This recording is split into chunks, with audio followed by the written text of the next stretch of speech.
vaccination site sa syudad ginbuksan subong nga adlaw para sa mga residente sang Iloilo City nga luyag mag-walk-in.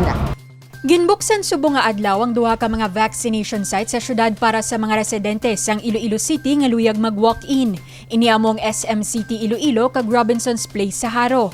Ang ginbakal sang syudad nga AstraZeneca vaccine ang gingamit nga bakuna sa mga nasambit nga vax site. Pila sa mga nagpadulong sa Robinson's Haro agud magpabakuna sang first dose amo sanday Joy Bolivar kag Joanna Cason.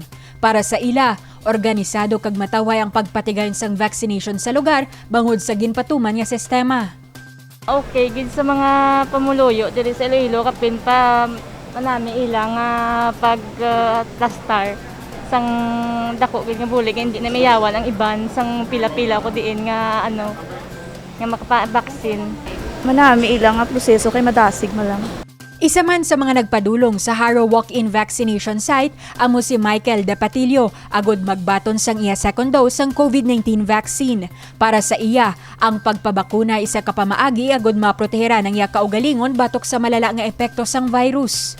Para ma-safety mo gulingon naman para may pambato sa mga gulingon sa mga self para may virus man day mo to pati hindi ka dadali maiguan kasi siyempre may haraan na sa bakuna nga pamprotekta sa mga gulingon. Nangin mataway man ang pagpatigayon sang vaccine rollout sa SMCT Iloilo. Pila sa mga medical personnel nga ginpahamtang diri kag voluntaryo nga naghatag sang ila serbisyo ang gikan sa ICAG Volunteer Fire Brigade. Sa listahan sang Iloilo City Government, alas 12 ka ina sang udto, kapin 1,798 ka mga individual ang nabakunahan na kontra COVID-19. Kapin 1,121 ang nagpadulong sa Robinson's Haro kag kapin 677 naman sa SMCT Iloilo Vax site. Sang Agosto 30 sini nga tuig, naka-record man ang syudad sang kapin 52,478 ka mga individual ang nakabaton sang first dose sang AstraZeneca vaccine. Kag kapin 16,798 naman ang fully vaccinated sang nasambit nga bakuna.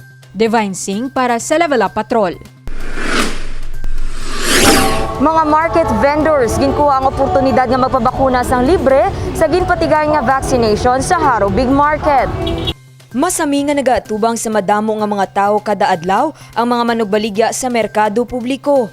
Gani magluwas sa mga medical frontliners kag practitioners, prioridad na subong sang lokal nga panguluhan ang pagpabakuna sa mga market vendors. Sang nakaligad nga semana, ginpadulungan sa mga vaccinators ang mga market vendors sa Iloilo Terminal Market. Subong adlaw, mga manugbaligya naman sa Haro Big Market ang nagpabakuna. Isa sa mga nagpabakuna amo si Erna Miranda. Salamat Salamat na lang ko nga nagpabaksin ako Nagpabakuna man si Gemma Arbolado. Nagpasalamat ini sa lokal nga panguluhan bangod mas ginpalapit na sa ila ang pagpabakuna. Mayo may vaccine diya Kaya para din na kami kadoon diin, wala mga baksin, wala mga kung saan nagustin. May nakilapit na lang. Importante, hindi mapabaksin. Hindi kaya kung wala ka baksin, hindi ka man kanegosyo. Magluwas sa vaccination para sa mga market vendors, may ginpatigayon man nga house-to-house vaccination para sa mga pili nga barangay. Dane Raffles, para sa Level Up Patrol. Restoration sang Haro Belfry kag bandstand ang nagapadayon. Pila sa mga dalagko nga aktibidad ang ginapatigayon sadto diri sa bandstand nga makitaan sa Haro Plaza. Ang Haro Belfry naman ang patok sa mga mahilig magkuha sang letrato kag paborito man nga kadtuan sa mga bisita.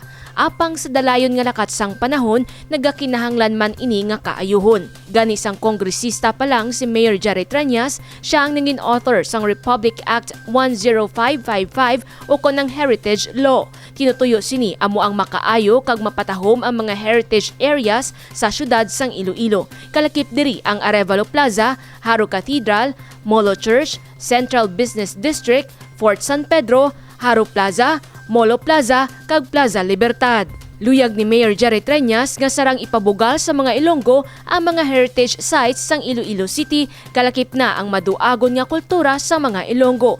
Subong, nagsugod na ang pagkaayo sang Haro Belfry kag bandstand. Ininatigayon pinaagi sa National Historical Commission of the Philippines paagi man sa suporta sang Ilonggo Senador Franklin Drilon. Kabahin sang plano amo ang pagbalik sang apat ka mga virtues sa Belfry, ang fortitude, temperance, justice kag prudence. Ibalik man ang Carillon Bells. Sa restoration project sa mga heritage sites sa syudad, luyag sang alkalde nga makilala man ang Iloilo City bilang madason nga destinasyon para sa mga meetings, incentives, conferences kag exhibits. Handuman ni Mayor Treñas nga mga tourism kag investment hub ang syudad sang Iloilo. Jennifer Garcia Hernandez para sa Level Up Patrol.